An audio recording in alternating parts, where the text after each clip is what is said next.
Meditar en las Escrituras y leer libros piadosos son hábitos indispensables para la vida cristiana.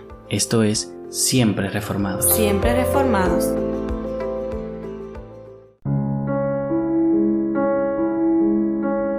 Bienvenidos, amados hermanos, a un nuevo episodio de Siempre Reformados. La gracia y la paz de nuestro Señor Jesucristo sea con cada uno de ustedes. Para la reflexión del día de hoy, estaremos leyendo en Primera de Juan, capítulo 1, versículo 8 al versículo 10. Y dice así: si decimos que no tenemos pecado, nos engañamos a nosotros mismos, y la verdad no está en nosotros.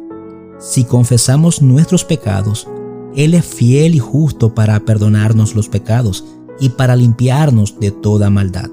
Si decimos que no hemos pecado, lo hacemos a Él mentiroso y su palabra no está en nosotros. Los versos que trataremos hoy hablan sobre la realidad del pecado en el hombre. Sea creyente o incrédulo, el pecado afecta al ser humano. Las dos posibles respuestas frente a esta verdad son: o ignoramos el pecado o le hacemos frente. Si observa, el apóstol Juan se incluye a sí mismo dentro de estas posibilidades. El versículo 8 inicia: si decimos, porque la carta es una defensa o una apología directa en contra de los falsos maestros y de sus herejías que estaban minando el entorno cristiano de aquella época. Una de estas herejías enseñaba que lo que se haga con el cuerpo no tiene validez. Lo importante para ellos era el alma, la cual siempre se mantenía pura, por lo que ya no tenían pecados que confesar y de qué arrepentirse. Esto ponía a las personas en un plano soberbio ante Dios, mientras que la enseñanza de Juan era que los verdaderos siervos de Dios vivían en constante confesión de sus pecados, reconociendo la gracia de Dios sobre sus vidas en plena aptitud y humildad. Queridos hermanos, sería prácticamente imposible continuar en la vida cristiana sin la seguridad que nos brinda este versículo. A medida que crecemos en la gracia, tenemos una conciencia cada vez más profunda de nuestro pecado y miseria. Bien lo decía Martín Lutero, quien abrió la Reforma clavando las 95 tesis a la puerta de la iglesia del castillo en Wittenberg, Alemania. La primera de las tesis que declaró Lutero decía así: cuando nuestro Señor y Maestro Jesucristo dijo arrepiéntanse, su intención era que la vida entera del creyente fuera de arrepentimiento. Ahora bien, el creyente necesita tener provisión para la limpieza instantánea de nuestros pecados. De otro modo quedaríamos condenados a la culpa y derrota perpetua. Juan nos dice que a los creyentes se le ha hecho provisión por medio de la confesión. Por la fe en el Señor Jesús, el inconverso recibe perdón judicial por la paga de sus pecados. El creyente, por su parte, recibe el perdón paternal y limpieza de la mancha de sus pecados cuando los confiesa. El pecado rompe la comunión en la vida del Hijo de Dios, y la comunión queda rota hasta que el pecado es confesado y abandonado. Querido hermano, una relación con el Dios justo no puede coexistir alegremente con el pecado. El cristiano verdadero, que ha sido redimido de sus pecados, en el cual mora el Espíritu Santo, ya no anda en las tinieblas. De lo contrario, no es cristiano. El cristiano anda en la luz, permitiendo a Cristo que ponga en evidencia nuestro pecado, nos limpie y nos dirija en sus caminos.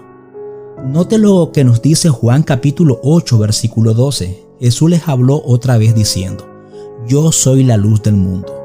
El que me sigue no andará en tinieblas, sino que tendrá la luz de la vida. Cuando confesamos nuestros pecados, Dios es fiel a su palabra. Él ha prometido perdonarnos. Nos perdona porque la obra de Cristo en la cruz ha provisto de la base de justicia necesaria. Bien, recapitulando, lo que significa este versículo entonces es que cuando confesamos nuestros pecados podemos saber que el expediente queda limpio, que somos purificados por completo y que nuestra bendita comunión con nuestro Padre Eterno ha sido restaurada. Para el creyente, tan pronto como somos conscientes de que hay pecado en nuestra vida, podemos entrar en la presencia de Dios y confesar el pecado que estamos cometiendo con un corazón arrepentido. Y sabemos con certeza que éste ha sido borrado. Quizás alguien podría preguntar, pero ¿cómo lo sabemos con certeza? ¿Nos sentimos perdonados?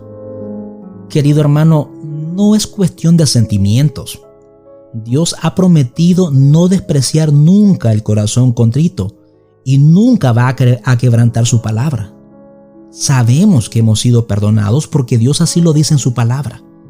Nuestros sentimientos no son dignos de confianza. En cambio, la palabra de Dios es sólida y segura. Pero supongamos que alguien dice, yo sé que Dios me ha perdonado, pero no puedo perdonarme a mí mismo.